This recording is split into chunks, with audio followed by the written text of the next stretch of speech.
ਸਥਾਨ ਤੇ ਵੀ ਜਾਈਦਾ ਵਾ, ਕਾਫੀ ਸੰਤ ਵੀ ਆਉਂਦੇ ਹਨ, ਉਹਨਾਂ ਨਾਲ ਵੀ ਮਿਲੀਦਾ ਵਾ।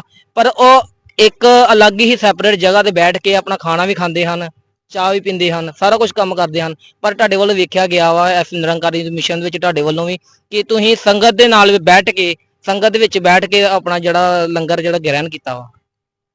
देखो ये तो युगों युगों से हमारे बुजुर्गों ने कहा है कि गुरु का लंगर है, गुरु की पंगत में बैठकर लंगर करना चाहिए। वो अंदर अलग चाहे लंगर वही होता है, तो अलग तो हम वहीं से खाना खाने से अलग हो गए। जब एक बाप की संतान है, अव्वल अल्लाह नूर पाया, कुदरत के सब बंदे एक नूर ते सब जग उपजया, कौन भले कौन मंदे। फिर अलग अलग हम गए तो जोड़ेंगे कैसे? निरंकारी मिशन का तो स्लोगन है कि धर्म जोड़ता है, तोड़ता नहीं। हम सब एक ही पिता की संतान हैं, कोई बड़ा छोटा नहीं है। इसलिए सतगुरु बाबा हरदेव सिंह जी भी 36 बरस तक यही संदेश देते रहे। उसके बाद युग पुरुष सतगुरु माता सुंदर हरदेव जी ने भी यही उपदेश दिया। आज के युग में सतगुरु माता सुदीक्षा जी महाराज भी जन जन को यही संदेश दे रहे हैं, हम इंसान हैं, हम मानव है, मानव को मानव हो प्यारा, एक दूजे का बने सहारा। हर भाषा हर देश के बंदे अपने ही तो सारे हैं।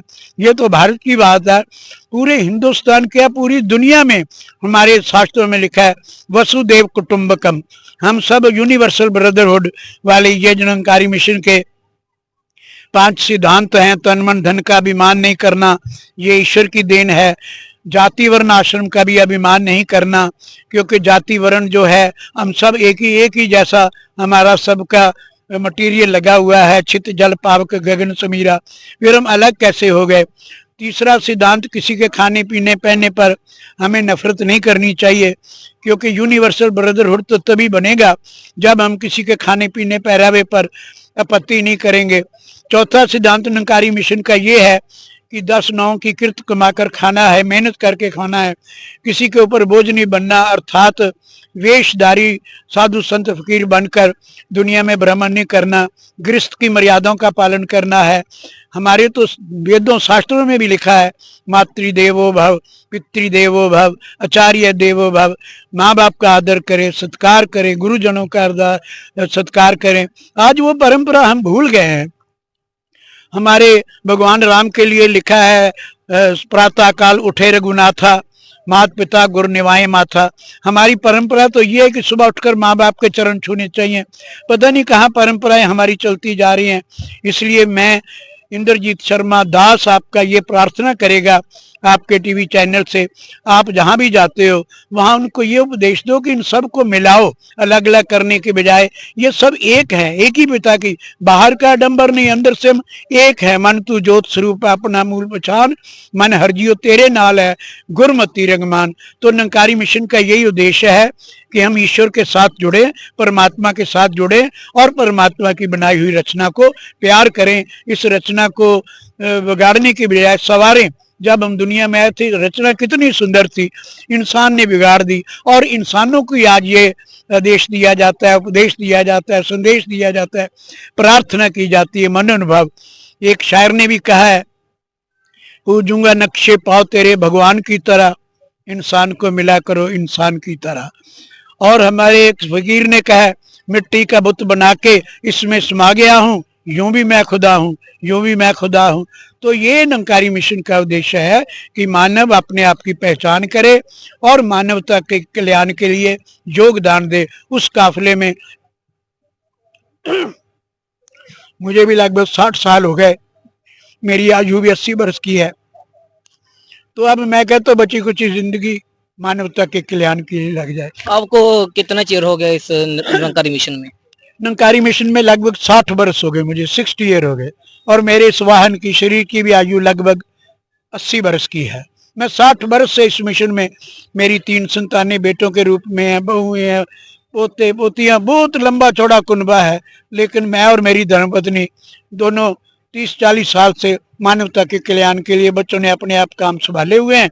हम अपनी गाड़ी लेकर जगह जगह जाते हैं, दुनिया को कहते हैं कि हम आपस में मिलजुल कर रहे हैं, इंसानियत हमारा धर्म है, हम इंसानों की तरह बनकर रहें। जैसे जैसे हम जो ग्रंथों की मिसालें हैं वो भी देते हैं कि एक पिता एक कसके हम बारक तू मेरा गुरु भाई। गुरु गोबिंद सिंह पातशाह भी कहते को मुंडिया सन्यासी को जोगे भयो को ब्रह्मचारी को जतियन मानवो ये हिंदू तुर्क कोई राफजी इमाम साफी मानस की जात सब एक पहचान वो। हम सब एक जाति के लोग हैं। ये हम जब अपने आप को पहचाने कि हम जिस्म नहीं है, हम एक एनर्जी है, एक ऊर्जा है, एक ज्योत है, जब ये हमें सतगुरु के द्वारा एहसास होगा तब हम समदर्शी होंगे। यही ये निरंकारी मिशन का यही उद्देश्य है। ਅੱਜ ਤੁਸੀਂ ਜੰਗਲਾ ਭਵਾਨੀ ਵਿਖੇ ਜ਼ਿਲ੍ਹਾ ਪਠਾਨਕੋਟ ਦੇ ਵਿਖੇ ਪਿੰਡ ਦੇ ਵਿੱਚ ਆਏ ਹੋ, ਨੌਜਵਾਨ ਪੀੜ੍ਹੀ ਨੂੰ ਕੀ ਸੰਦੇਸ਼ ਦੇਣਾ ਚਾਹੁੰਦੇ ਹੋ? नौजवानों को यही संदेश देना चाह रहे हैं कि अपने बुजुर्गों की जो हमें परंपरा है, जो हमें संस्कार मिले हैं, उनके हम अनुकूल चलें ताकि ये जो चारों तरफ ये नशेबाजी है या और कई तरह के बच्चों को ऐसी बीमारियां लगी हुई हैं जो हमारे ही कुछ लोगों ने उनको गलत रास्ते पर डाला है। इसलिए उनको यही प्रार्थना है कि आपके पास कहीं भी सत्संग होती है, सत्संग में थोड़ा बहुत जाया करो। जैसे ही सत्संग में जाएंगे बिन सत्संग विवेक न होई। जगह जगह हमारे हिंदुस्तान में क्या दुनिया के कोने कोने में हमारे हर शहर में हर गांव में सत्संग घर बने हुए हैं, निरंकारी भवन बने हैं, वहाँ थोड़ी देर निकालें, सत्संग करें। ये जो निरंकारी मिशन है ये कब का स्टार्ट हुआ, कब तक, कहाँ कहाँ पर अब इसकी जगह है? ये पूरी दुनिया में लगभग हमारी ब्रांचें हैं। ये 1929 में स्टार्ट हुआ। अब 2029 में 100 वर्ष हो जाएंगे इसको। और एक ही मैसेज है कि परमात्मा को मानो, एक को जानो, एक को मानो, एक हो जाओ। यही संदेश है। ਸੋ ਇਹ ਸਨ ਮਹਾਤਮਾ ਨਿਰੰਕਾਰੀ ਮਿਸ਼ਨ ਤੋਂ ਜਿਹੜੇ ਪ੍ਰਚਾਰ ਯਾਤਰਾ ਵਿੱਚ ਆਏ ਸਨ। ਸੋ ਹੋਰ ਨਵੀਆਂ ਤਾਜ਼ੀਆਂ ਖਬਰਾਂ ਲੈ ਕੇ ਤੁਹਾਡੇ ਦੇ ਵਿੱਚ ਫਿਰ ਰੂਬਰੂ ਹੋਵਾਂਗੇ। ਸੋ ਤੁਹਾਡੇ ਤੋਂ ਹੁਣ ਲੈਣੇ ਇਜਾਜ਼ਤ। ਮੈਂ ਕਰਮਜੀਤ ਜੰਬਾ, ਦੇਖਦੇ ਰਹੋ ਇੰਡੀਆ ਸਪੋਟਲਾਈਟ 24 ਨਿਊਜ਼ ਚੈਨਲ, ਜ਼ਿਲ੍ਹਾ ਪਠਾਨਕੋਟ।